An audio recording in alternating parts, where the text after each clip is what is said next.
app. The Crohn's and Colitis Foundation has been at the forefront of inflammatory bowel disease research and care for over 50 years. Learn more about research, education, and support at Crohn'sColitisFoundation.org. Is this the tackle? This is the KBLA Sports Minute with Ray Richardson. Coco Gauff fought through tears and 8 double faults to advance to the third round of the U.S. Open tennis tournament in New York City. Gauff, the number 3 player in the world, regrouped and composed herself to beat Dana Vekic of Croatia 7-6 and 6-2. The African-American star got emotional a couple of times during the match when she had trouble with her serve. Venus Williams won a doubles match at the U.S. Open for the first time since 2014. The 45-year-old Compton native was paired with Leela Fernandez of Canada. Fernandez is 23 years younger than Venus.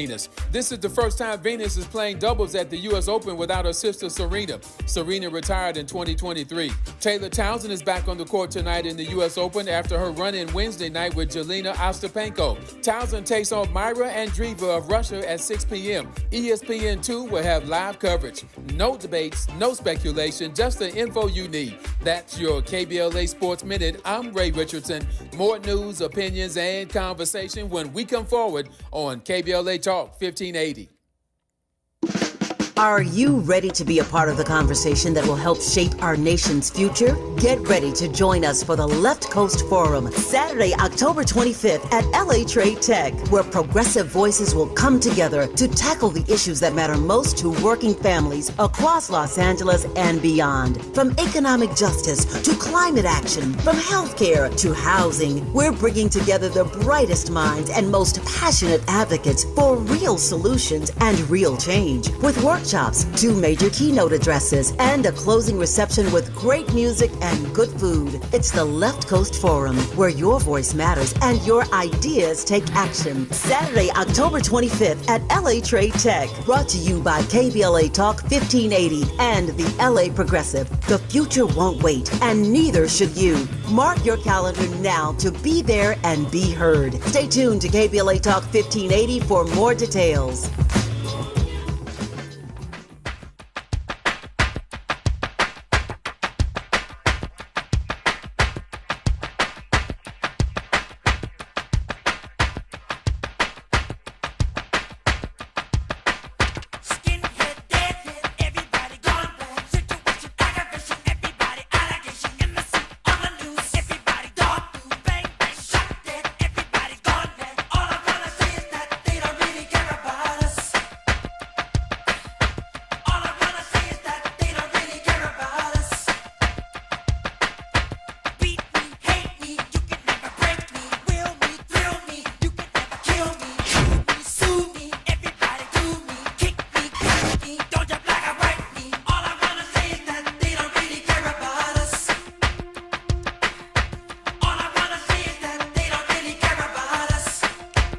KBLA Talk 1580.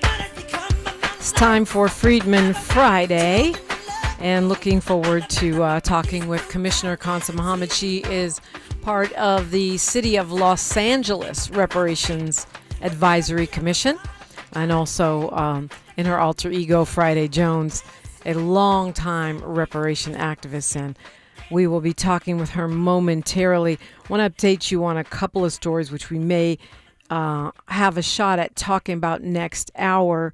The president has decided to end Secret Service protection for Kamala Harris, effective immediately. She had gotten an extra year of Secret Service protection. You know, presidents get it for life. Vice presidents get it for 6 months. But President Biden had arranged for her to have it for an extra year. And I think it's largely to do with the fact that, much like Barack Obama, she had more death threats than any other person in that position of vice president. Well, now it's over, and so, you know, it's part of the revenge tour, the idea that this man has zero empathy, responsibility, manners. Okay, let me not go there. Let me stay on the reparations conversation, because that's what we do here on Freedmen Fridays every week. And that's the purpose of this hour every week, is to keep reparations on our minds, keep us up to date, and make sure that we are part of the solution and educated. It came about almost 2 years ago when I was in a room with a lot of leaders, African-American leaders, people that are doing solid, amazing work. And the fact that these folks knew almost nothing about what is happening with reparations here in the state of California or in the many other states that now have city commissions scattered throughout.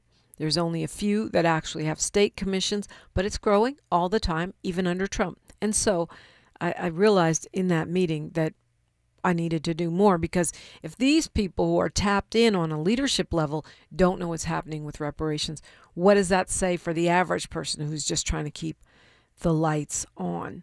And so that's why we've been doing this for the past almost 2 years. I want to encourage you, if you've missed these shows, you can get yourself up to date on reparations. We have all of them are cataloged wherever you get your podcast, but you can also find them on YouTube.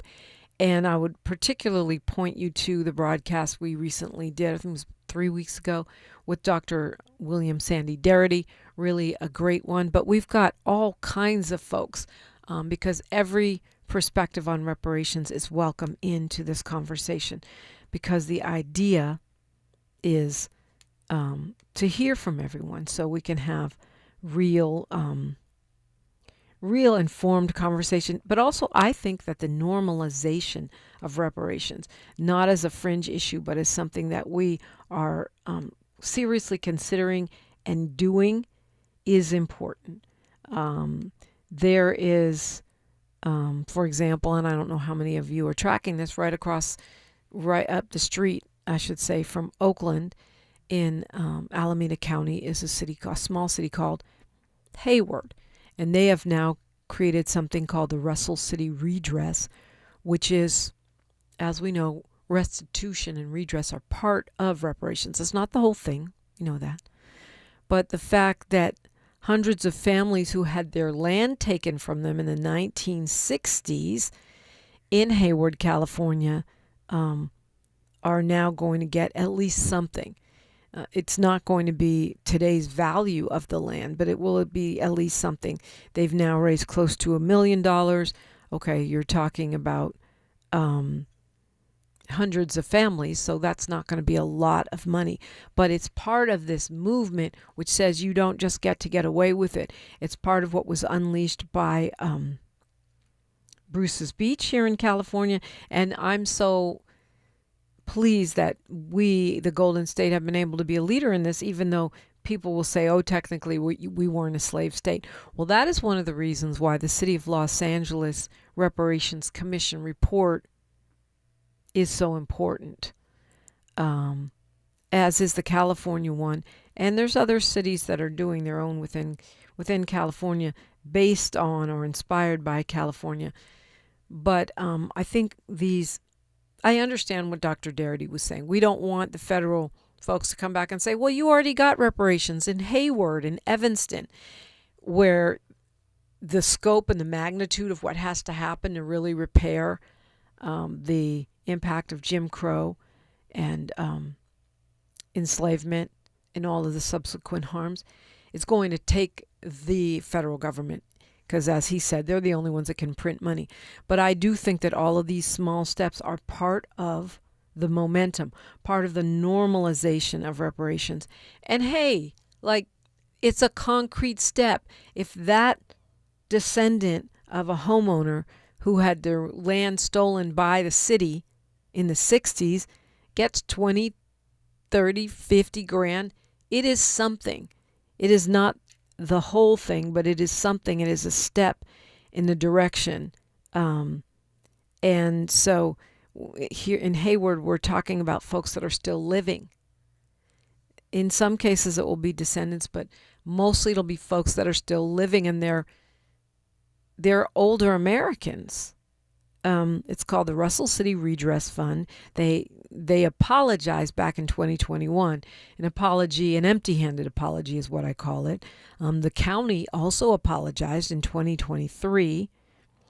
And so now they have put together about $1 million between the county, the city, 2 different districts in the city. Actually, I think it's a little over $1 million. And so they're going to, 60 years after the fact, they're going to start handing out some checks there in Hayward, California. Baby steps, but we're clocking them. All right, we've got Commissioner, LA City Reparations Advisory Commissioner Khansa Muhammad joining me when we come forward on KBLA Talk 1580. She's reclaiming her time on KBLA Talk 1580. More First Things First with Dominique DiPrima when we come forward. Cashback is not available on gas in New Jersey and Wisconsin. Susan, I'm sorry I'm late. Traffic is terrible. It sure is. But on top of that, gas prices have been skyrocketing. I can't believe how expensive gas has gotten recently. Prices at the pump are up, but I never pay full price for gas anymore. I just use the free Upside app that pays you cash back for every gallon of gas you buy. Wait a minute. Are you saying you actually get paid cash when you buy gas with the Upside app? Yes, I get real cash back every time I buy gas. And does that actually add up to anything? I've made around $200. Wow, that's serious extra cash. I'm downloading the free Upside app now. Download the free Upside app to earn real cash back every time you buy gas. Use promo code GOLD for an extra 25 cents per gallon cash back on your first fill-up. You can cash out anytime right to your bank account, to PayPal, or an e-gift card for Amazon and other brands. Just download the free Upside app and use promo code GOLD for a 25 cents per gallon bonus on your first tank. That's code GOLD for 25 cents per gallon cash back on your first fill-up. You hear that? That's Mike, sleeping soundly on a Sunday night. That's because Mike was smart this time. He took ZQL Ultra to fall asleep fast, stay asleep longer, and get the deeply restorative sleep he needs. So now he wakes up refreshed and ready to conquer Mondays. Let's do this Monday. ZQL Ultra. Not for colds, just for sleep. Really great sleep. Use as directed. Keep out of reach of children. Some things can steal your sunshine. Ugh, I just got my hair done. Sorry, the cooler's broken. Anyone see my flip-flops? Anyone? But COVID-19 can steal a lot more. I just took a COVID test. Ugh.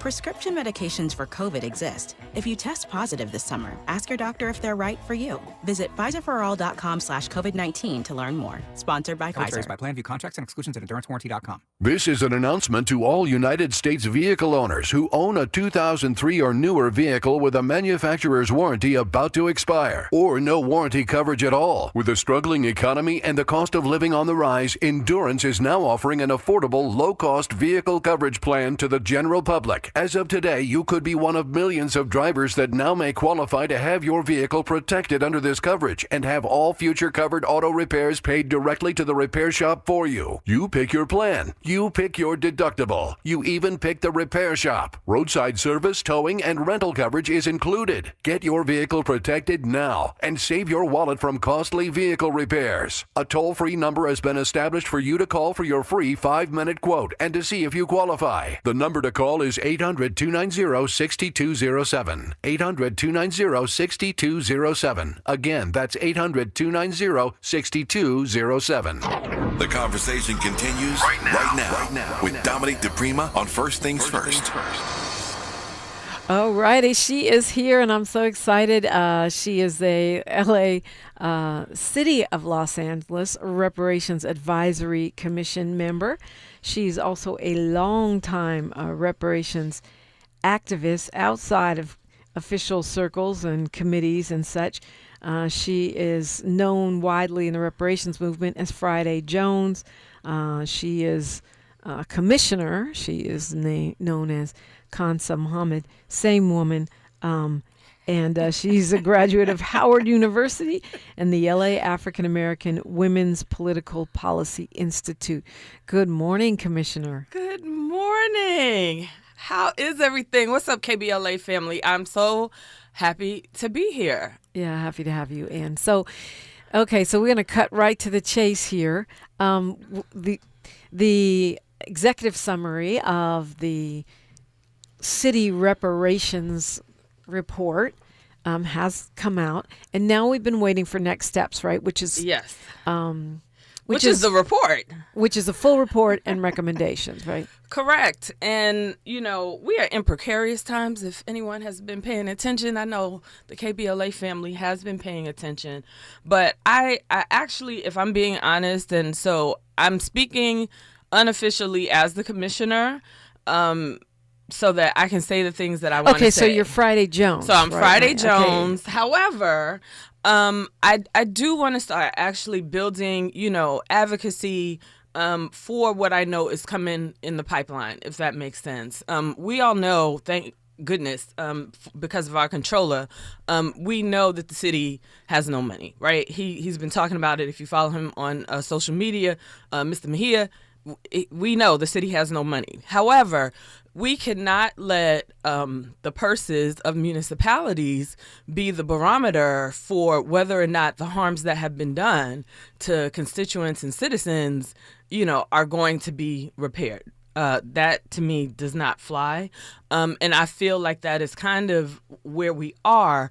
But through our process, we had community organizations that we invited into our process. And so really today I'm kind of speaking to those people. I'm speaking to folks that live here in Leimert Park, whether you Black and in the Valley, whether you Black in South Central. This morning's heartfelt sort of plea is for you, because I want people to activate behind this. We're in a very unique opportunity with the city, because even though I don't agree with everything happening at the state level, we're in a state that is having a reparations movement. And I want to shout out CJEC. They are up in Sacramento today doing the goodwill of the people. And then we're in the city. We're in one of the largest cities in the country. We also know that California, because of our size and at the federal level, we have the most senators. We have, what are the other people? Congressmen. We have the most. Well, everyone has 2 senators, but yeah, we have the most Congress. We have the biggest congressional delegation. Right. Well, senators 2 per state, and then Congress, we have a nice chunk of the pie, and not right. that they all are voting for Democrats, and we're in the process of fighting with Texas and whether or not we're going to redistrict, and we're in weird times, but we're really in a time that I think is pivotal, and it's a time that requires people to be energized. And so that is why I came out here. We know the 5 pillars of reparation: compensation, which no one wants to talk about, restitution, satisfaction, rehabilitation, and guarantees of non-repetition. And the guarantees of non-repetition for me are important. If you look at our executive summary report, which was our academic partner, Cal State Northridge, and Dr. Gamage, she was the lead, Marquita Gamage was the lead researcher for Cal State Northridge. And if you look at Mockingbird's reports, which have both been combined in that executive summary, the city, particularly LAPD, has about 100-year reign of terror. So if you've had 100-year reign of terror, I need 125 years on whatever our pilot program is. And obviously with a timeline like that, it's not about what's in the budget right now. It's about having vision and longevity in order to say we actually understand what this means and we're willing to do these 5 things. So that's the perspective that I'm coming from. Okay. We don't have money today, but what is your 125-year plan? Yes, 110%. If you all remember, on August 31st last year, see how God worked, Black August, when they were trying to arrest us at the Capitol last year, as we were trying to fight to get Senator Bradford's bills put forward, we're 1 year later. We're 1 year later, and now we have the city coming out, and that was intentional from the beginning. For those who may have heard me on the station before, we talked about wanting to give the state the ability to legislate how they wanted to legislate. And in my opinion, you fumbled the ball, because had they put forward Bradford's bills and allowed the 2 in particular ahead to the floor to be voted on, the one that Kevon Ward worked on, which was the land return bill, would not have gotten vetoed by our governor, because there would have been an agency. There would have been $12 million. I believe he would have vetoed it anyway, but well, then it would have been on him. It would have been on him, yeah, right? We would have had to see. Right. He would have had to come up with another excuse. Correct. Anyway, yeah. So the point is, it's a year later, and Yes. now the city is coming forward with its report. I wanted to go forward with some of the recommendations. I kind of took on Bradford's understanding that there had to be a department. So I did recommend, or the the commission, recommended that there be a department that is housed actually under the Civil and Human Rights Department. We know the city had cuts. However, that department is aware of this process. That department already kind of works in a civil rights and human rights space. That's literally the name of the department. So let's go ahead and house, an agency, a city department that will administer these reparations for the next 125 years, right there under, the direction of General Manager Capri Maddox. She's an excellent leader, and I think that her staff would care for the recommendations. We also need to have some sort of physical area. And so after the fires, and I understand, in terms of governance, you can't overlap, but I've also taken this body of work to me is a template, like for any municipality USA. To me, all reparations policies are that. There are so many things that need to be repaired that you almost can just create a template and say, people go make it happen. And so that's kind of where I'm at.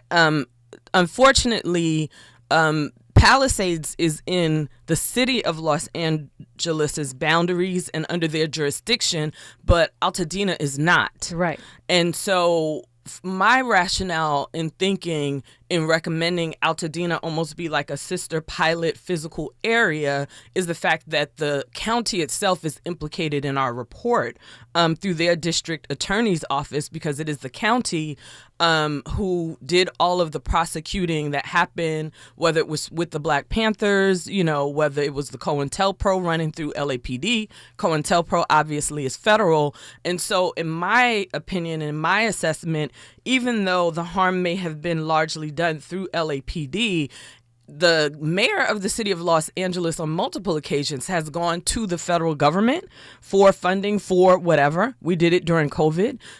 We have had our county be called upon. That happened obviously during the fires, right? And so it's not a foreign idea that the mayor of Los Angeles would go seeking funds elsewhere. And so to me, it was important to actually make that a mandate that said the mayor has to go to the federal government and ask for funding to do this 125-year proposed project. The mayor has to go to the county. Let's go ahead and make Altadena a sister city. But I've worked with some advocates in Altadena and said, you guys need to go get this. Go get this from the county. Even if we can't make it happen on the city side, you guys go and get it.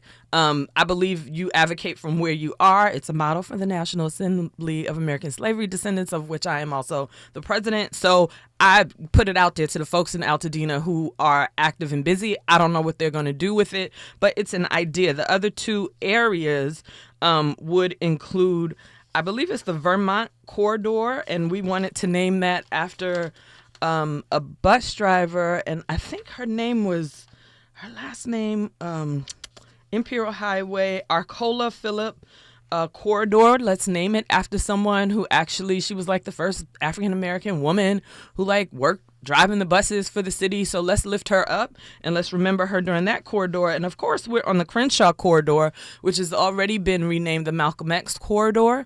So let those be the two sort of areas and hubs where we actually provide services with the city offices that we're talking about. And as I've already mentioned, as far as the funding sources, LAPD obviously needs to chunk over some funds. They take up a significant portion of the city's budget. And so since they did the most of the harm, we can't talk about we don't have the money because they have all the monies. The County of LA and obviously the Federal Bureau of Investigations and a percentage of California's and the city's cannabis taxes because the city of LA pays into the state a significant amount of cannabis taxes. And we can't forget that the state built a bunch of jails. We all were here, in the 90s. The federal money seemed to come down in order to build the jails. So, again, it's all to build the jails to house the people who were selling and smoking cannabis, which is now legal and a hugely profitable industry. Right. So we had a war on drugs. So let's have a war on drugs fund to go along with our reparations fund so that we can go ahead and get these repairs started, get this reparation started, with UN guidelines of those 5 principles so that it's meaningful. And so, yeah. So those are some of the things that we're looking at as far as recommendations based on the report itself. Based on the report itself, I think that you can't you can't argue against Trump. Like Trump is the devil. You can't be out here on the news and say, okay, I have to protect my immigrant family and whether you're Maxine Waters, whether you're Mayor Bass, you can't put it all on the line and then go, oh, we just don't have any money. Like, that does not fly for me. And when the state, the California Black legislators basically didn't bring Senator Bradford's 2 of his 3 bills to a vote, what they said in the press was that they had a 10-year plan, right? We haven't seen their 10-year plan. We have the ability here to take these recommendations and make it into a 100-year plan and not just kick the can down the road. And I really, really don't want us to do that. The other thing that we're kind of seeing now at the state, and the world informs my work. One of the things that we're seeing with the state, with Cal State universities and the $6 million to do a genealogy study, which is, to me, a huge waste of taxpayer money. However, I expect that a lot of that funding, in addition to Cal State, will also go to NGOs, non-governmental organizations. And after the war on the homeless, I don't know how you have a war on homeless. That doesn't even sound right. Like, that sounds like the wrong kind of energy. But with all the funding that was spent with the homeless at the state level, at the city level, when there was an accountability and there was an audit and it was like, okay, show us how many homeless have been removed, it almost was like a net zero. And so I wanted to make sure that there were some sort of like protections built in, like we're going to work with nonprofits. Oversight and stuff. But yeah, there's oversight. You have to do annual reporting. Only 35%, which is generous, can be used for your general overhead, meaning if you're paying payroll, fine, pay your payroll, but you're not going to take 100% of this money and pay your director. You're not going to take 100% of this money and pay your staff. We actually need you to produce what it is that we expect you to produce. And if you don't produce it, you can't come back to the city and want to be one of our NGO partners for at least a 3 to 5 year window. And I think we as I'm not a legislator, like I've never won an elected office position, but you have to run to win. You have to run to win, unless someone dies and you can like slide in or something like that. Those things happen every day. But the point is, we want it to be thoughtful with our expectations of nonprofits that might be doing this work. And so, yeah, and we downtown Crenshaw, right? We are in the neighborhood of downtown Crenshaw, so you got to throw a land trust in there. You have to throw a land trust in there for the beneficiary class. It's important to have that element because land and disposition of land is a real thing. Yes, it is. We're right up against news, traffic, and sports. We're going to continue unpacking some of these recommendations from the LA City Reparations Advisory Commission, what we think they might be, what we have a good idea they may be when it's unveiled in September. When we come forward with Friday Jones, it's a Freedmen Friday. It sure is. KBLA Talk 1580. KBLA Talk 1580 is an intervention. When we come forward, includes you. KBLA Talk 1580, turning pain into power. I'm Bree Wood with BIN News Now. Black Chicago businessman Willie Wilson is urging Trump to send the National Guard to curb violence. Anybody that comes in to help save lives, whether they Republican, Democrat, I welcome it. But Governor Pritzker and Mayor Johnson vow to fight any troop deployment in court, calling it illegal and un-American. Black Kansas City Chiefs wide receiver Rashee Rice has been suspended 6 games by the NFL. The punishment follows his guilty plea in a Dallas crash where he drove 119 miles per hour, injuring 4. Rice got 30 days in jail and 5 years probation. And today marks 20 years since Hurricane Katrina devastated New Orleans, killing over 1,800 people after the city's levee system failed. The BIN's Tammy Estwick will anchor a special honoring the lives lost and the legacy of the storm. Get BIN News Now on demand 24/7 on the iHeartRadio app. The Crohn's and Colitis Foundation has been at the forefront of inflammatory bowel disease research and care for over 50 years. Learn more about research, education, and support at Crohn'sColitisFoundation.org. Is this the time? This is the KBLA Sports Minute with Ray Richardson. Coco Gauff fought through tears and 8 double faults to advance to the third round of the U.S. Open tennis tournament in New York City. Gauff, the number 3 player in the world, regrouped and composed herself to beat Dana Vekic of Croatia 7-6 and 6-2. The African-American star got emotional a couple of times during the match when she had trouble with her serve. Venus Williams won a doubles match at the U.S. Open for the first time since 2014. The 45-year-old Compton native was paired with Leila Fernandez of Canada. Fernandez is 23 years younger than Venus.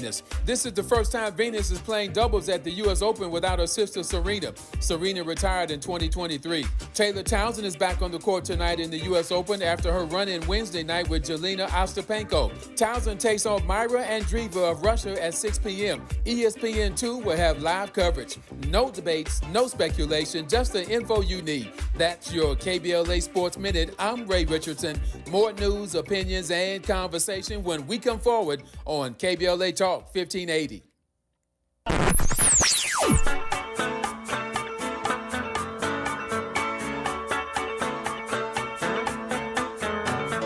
This is KBLA Talk 1580. Talk radio. That's music to your ears. We're unapologetically progressive. KBLA Talk 1580. Hi, I'm LA City Councilmember Curran Price, inviting you to the 30th anniversary of the Central Avenue Jazz Festival, Saturday, September the 20th, from 11 a.m. to 7 p.m. We've got 4 pavilions, 3 stages of live music, plus food, fun, and a marketplace all along historic Central Avenue between MLK Boulevard and Vernon Ave. Our featured acts this year are Gregory Porter, Pancho Sanchez, and Jasmine Horn at the 30th anniversary of the Central Avenue Jazz Festival, Saturday, September 20th, 11 a.m. to 7 p.m. along Central Avenue between MLK Boulevard and Vernon Avenue. Come out and bring the whole family because this legendary celebration is free. For more information, go to centralavjazzfest.com. I'm LA Councilmember Curran Price, and I absolutely approve this message. Wesley Financial Group is not a law firm. Hi, I'm Chuck McDowell, the timeshare cancellation guy. In 2011, I founded Wesley Financial Group with one goal in mind: to help honest folks out of their timeshares permanently. Today, I run Wesley with my 2 sons, a real family business, treating every client and every employee like we'd want our own family treated. That philosophy has helped us grow into the largest, most trusted timeshare cancellation company in the United States. Fortune magazine even recognized us as one of the best places to work. Why? Because we genuinely care. In fact, some of our former clients were so moved by their experience working with us, they joined our team so they could help others to timeshare freedom. If you're stuck in a timeshare, give us a call. Let our family help your family. Call Wesley now for your free timeshare exit kit. 800-687-7979. That's 800-687-7979. 800-687-7979. Is reviewing life insurance on your to-do list? Now's the perfect time to add it. A friend recently told me that securing life insurance sooner rather than later can help you lock in lower rates for years to come. So I bumped this up on my list and got it done. I called SelectQuote and couldn't believe how easy and affordable life insurance is. I'm 40 and got a $500,000 policy for $16 a month. My husband's also 40 and his $500,000 policy was only $18 a month. Plus, with SelectQuote's same-day coverage, there was no medical exam required, and we were covered by the time we hung up. Knowing I have this checked off my list feels amazing, but the peace of mind knowing my family is protected feels even better. Call SelectQuote at 1-800-729-7070. That's 1-800-729-7070. Or go to SelectQuote.com to get your free quote today. That's 1-800-729-7070. Details on example rate at SelectQuote.com. At KBLA Talk 1580, we do more than just talk. You got a big mouth. Hello, Joe, you're up. Welcome. We're unapologetically progressive, and we don't black down. What is that? What does that sound, Miles? It's a Freedmen Friday, and Reparations, longtime activist, Khansa Muhammad, a.k.a. Friday Jones, is here. So we were giving you an exclusive sneak peek of the recommendations of the LA City Reparations Advisory Commission, which is, you guys have completed your work. We have completed our work. The department that we were housed under, again, the Department of Civil and Human Rights, is in the process of finalizing this report, and then we will have our once over of the final report, and then it'll be released to the public. And these are just ideas. I want to frame it as that. These are ideations of what municipal reparations could be. And these are some of the ideations that were presented to the city. And we will see, what happens. I am and will always be an advocate. Yeah. I was bullied as a kid, so I don't like bullies. I don't like being told no. I have the privilege of working in a business and an industry where, when you work for wealthy people, it's figure it out. It's not no. Like, no is not an option. And that's kind of how I feel about reparations. And I do feel although we're making this demand on these governmental bodies, it's also our duty. We do ASADA. If we have a duty to fight for freedom, it is, our duty to protect and love one another. And so it's our duty to do this work. Now, you don't have to do it 40 hours a week, but you have a duty to do this work. And it's important that I'm here, and I'm at KBLA, and I'm here with you, Dominique, just reminding people of our role and our responsibility in this work. And we are moving into a phase where the city will have done its work. So the report comes out. We'll get the final. We have the preliminary, which is available right now. If you haven't read it, you can find it on LA and Civil Rights. We love LA. That's not the thing. LA is for everyone. LA is for everyone. Yeah. We're gonna look it up so that we don't mess this up. It is. LA is for everyone. LA for all, right? Yeah. LA for all. I think it's LA for all. Anyway, we're gonna work out the actual details, but you can go to that website. You can see the report. The other thing, as we're talking about, oh my God, we don't have any money. One of the things, and this was like my idea because this was supposed to be housed all with the researchers in terms of development. And if you know anything about business, your development partner is the rainmaker. They are the person who figures out how to find the money. And so we actually had Mockingbird, and that was Mockingbird's role. I recall in one of our very first meetings, they did like a lightweight presentation, and I was like, well, where are the corporations? Because I thought we were going to look at corporations that were aligned, had some sort of programs that might be aligned or like reparations adjacent so that we could tap into a public-private partnership.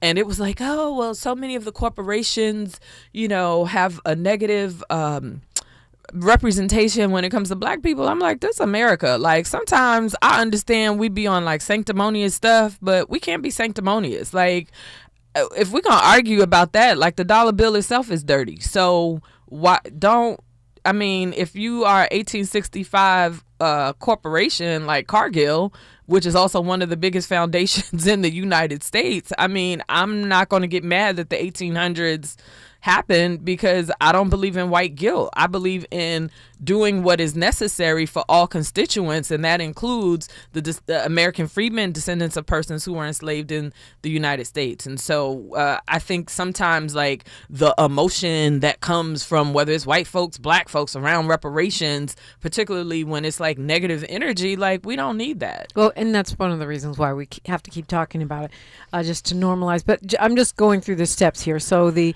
executive summary and examination of African American experience in Los Angeles, the interim report came out August 2024. It's available. You can find it at civilandhumanrights.lacity.gov, or just type in LA is for everyone. That is what it is. .com.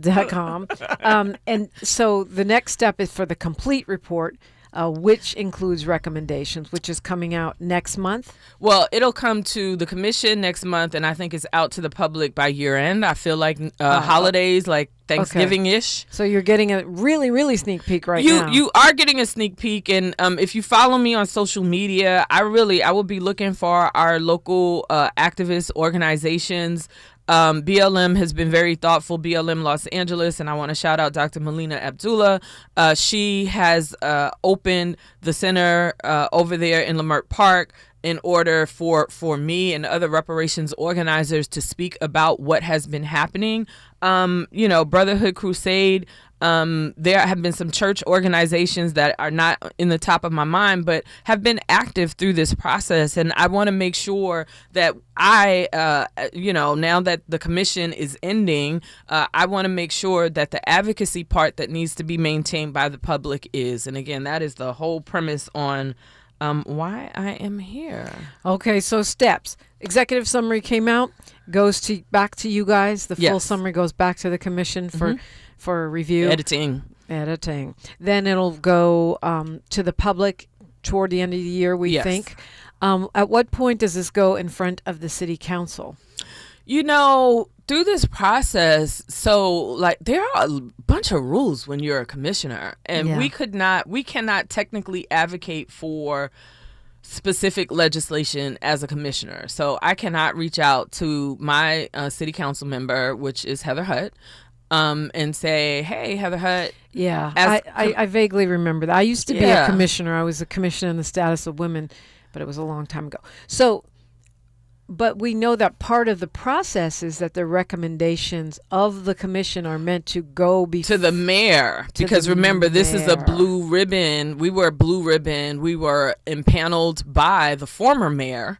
Right. And so this is a blue ribbon directly to the mayor, from... So it goes... So the next step will be the final report whenever it's released will go to the mayor. Yes. And don't get me wrong. I'm sure city council members will all receive copies. However, this report has been at the request of the mayor. And so that is ultimately who the recipient is. Okay. So at what... Because, that's the executive branch, right? That's the executive branch. She does have some executive powers. Also, I like the timing of this. Initially, we were trying to be in so the city has a fiscal calendar, not a calendar year calendar, meaning not from January to December. It actually goes from July 1st to June 30th of every year. It's a fiscal year. So this is a good time for us. We were hoping to be in the fiscal year this year, but we also didn't want to rush the process. So I'm actually okay with the fact that the final report will be coming out at the end of the year, because I know February is around when, February, March, I think is when the mayor announces their budget. Yeah. So we will be in the budget season. So from, a calendar perspective and from a governmental calendar perspective, we're actually sitting in a good place, which is also why I want to take this window of time going into the ending of the year to rally the troops. For folks who don't follow me on social media, please follow me on all social media at the letter I, the words A-M-I-M, Friday Jones. I'm particularly active on Twitter because you will see more coming from me to rally the troops in Los Angeles. And whether it's unions, SEIU, I see out there on the front lines, whether it's our unions, this is a time where you should be tapping into this work because it's meaningful. Right. So the mayor can make some executive decisions, right? But it is the job of the council to create city policy law. Yeah. And so you can't advocate that. I get that. I understand. So I guess what would the official process would be? The mayor would make a recommendation to the council, or the people would pressure the council, or is there even a process in place to take these recommendations and implement them as policy? Now, see, the next time I come back here, I will have that answer for you, because I've not looked beyond what our responsibility is. But I do know I have to go back into advocate mode. Right. And so I do think there has to be public pressure.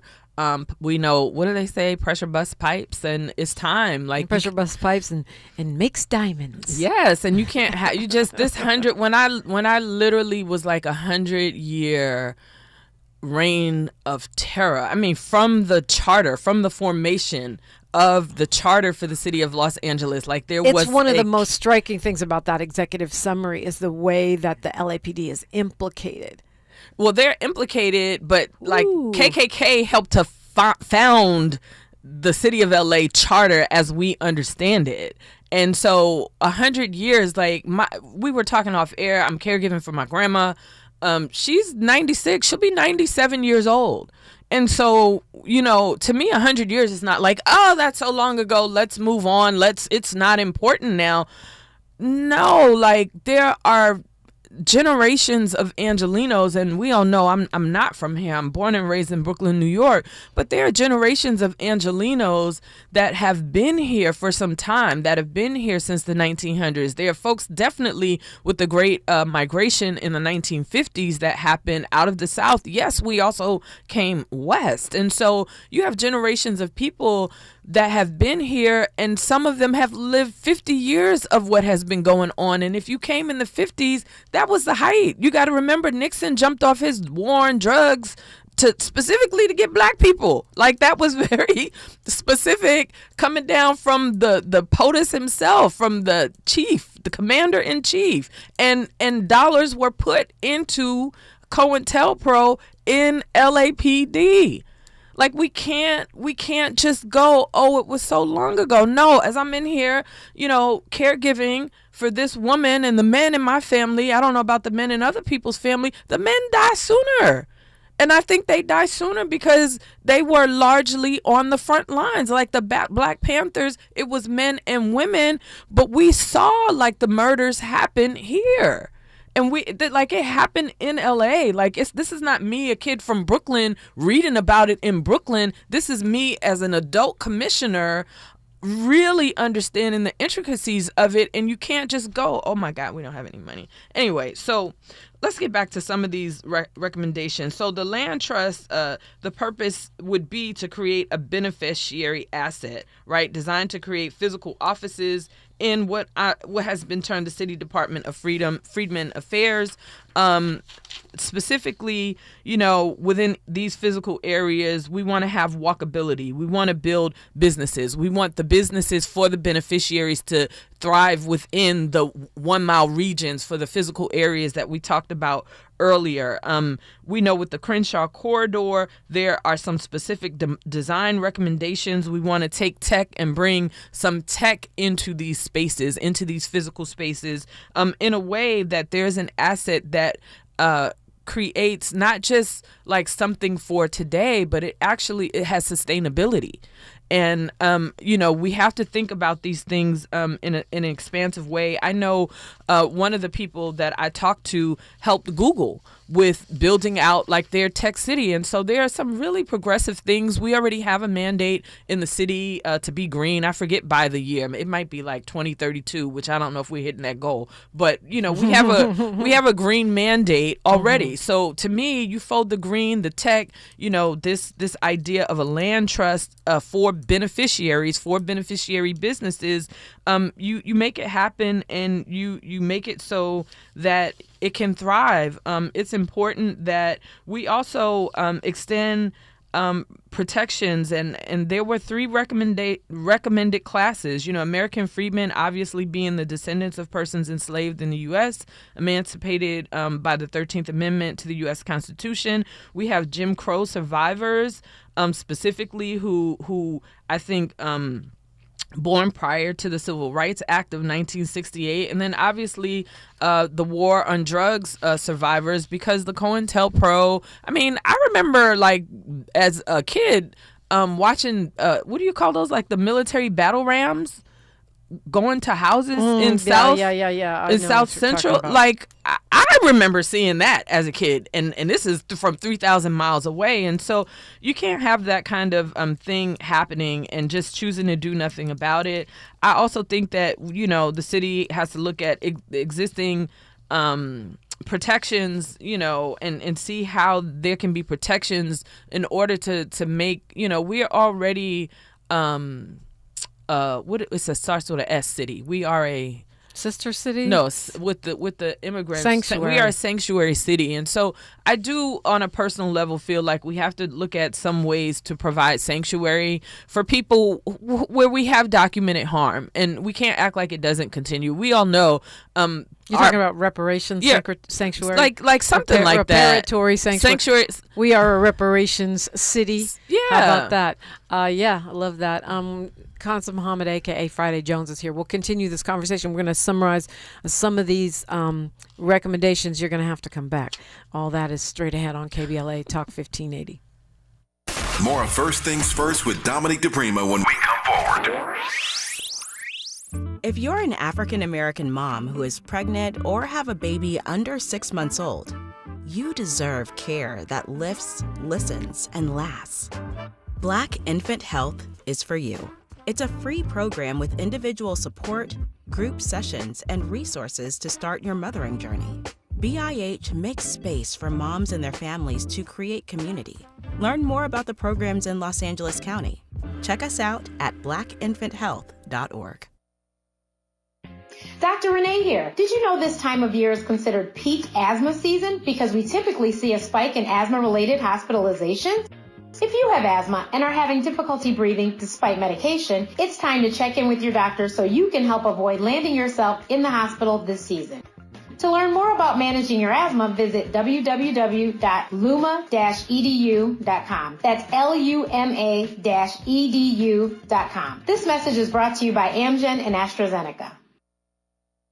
September is World Alzheimer's Month, a time to shine a light on a public health crisis that deeply impacts Black families. 1 in 5 Black adults ages 70 and older is living with Alzheimer's disease, or AD, and the risk is twice as high compared to white adults. But AD isn't just forgetting a name or losing track of time. Signs of early AD could be repeating questions, missing appointments, or struggling with bills and daily tasks. These things aren't a normal part of aging. Here's the good news. Treatments are available that may help if AD is diagnosed early. If you notice changes in memory or daily routines, whether in yourself or a loved one, don't wait. Early diagnosis and intervention are key to managing AD effectively. To learn more about AD and a potential treatment option, visit treatalsearly.com. That's treatalzearly.com to learn more about the signs and symptoms and a potential treatment option. This message is brought to you by AZI.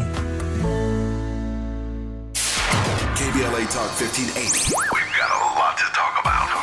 KBLA Talk 1580, connecting you with services and solutions.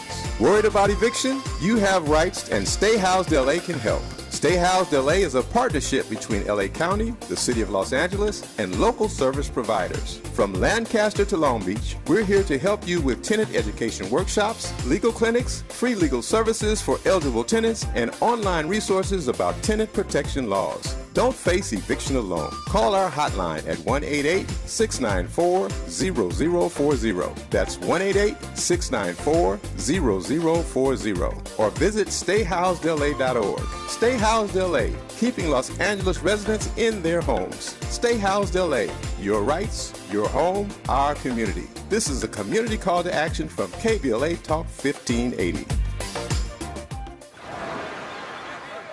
Hear that? That's the sound of your life. Perfectly imperfect. Beating in rhythm to the world you've created. But every time you drive after drinking, the music gets drowned out. Your life sounds pretty great. Don't let a buzz ruin it. Buzz driving is drunk driving. Don't drive buzzed. A message from NHTSA and the Ad Council. We knew you'd stick around. This is LA's home for progressive talk radio. Be heard. Welcome back to KBLA Talk 1580. Okay, Friday Jones is here, Khansa Muhammad. It's a Freedmen Friday, and she's agreed to stay an extra few minutes after the top of the hour so we can unpack a little bit more of this since we missed a few minutes at the top, just to make sure, because we're going to do a part 2, clearly, but just to land on a Friday ahead of this Labor Day weekend and leave you with a solid feeling of what we have to look forward to advocating for and what some of these recommendations might be. Okay, just to recap a little what you've told me so far, that you want that the commission, not just you personally, but the recommendations of the commission, advisory commission, would include the creation of a reparations department under the LA Civil Rights Department, that you want to concentrate efforts in a physical area, which means becoming a possibly sister city with Altadena, since they're not officially part of LA City, and concentrating the services and programs of the reparations department in the Crenshaw corridor and the Vermont corridor. Yep. To have the Vermont corridor renamed the Areola Phillips corridor after one of the first, or the first, black woman bus operator there. To take a percentage of the cannabis taxes for the city and from the city and use it to fund these reparations programs and activities. And then to create a land trust, which would, I'm not quite sure what role that would play. Maybe we can go a little deeper into that. To bring in sustainable tech into areas where you have a high concentration of descendants of enslaved persons in this city. And to, I wasn't really clear, I'm over here taking notes, that you have three categories of folks that we're talking about: freedmen, emancipated persons, and Jim Crow survivors. Well, that's four. And then the war on drugs survivors. Well, the two were one, and then the definition is the emancipation, but the American freedmen.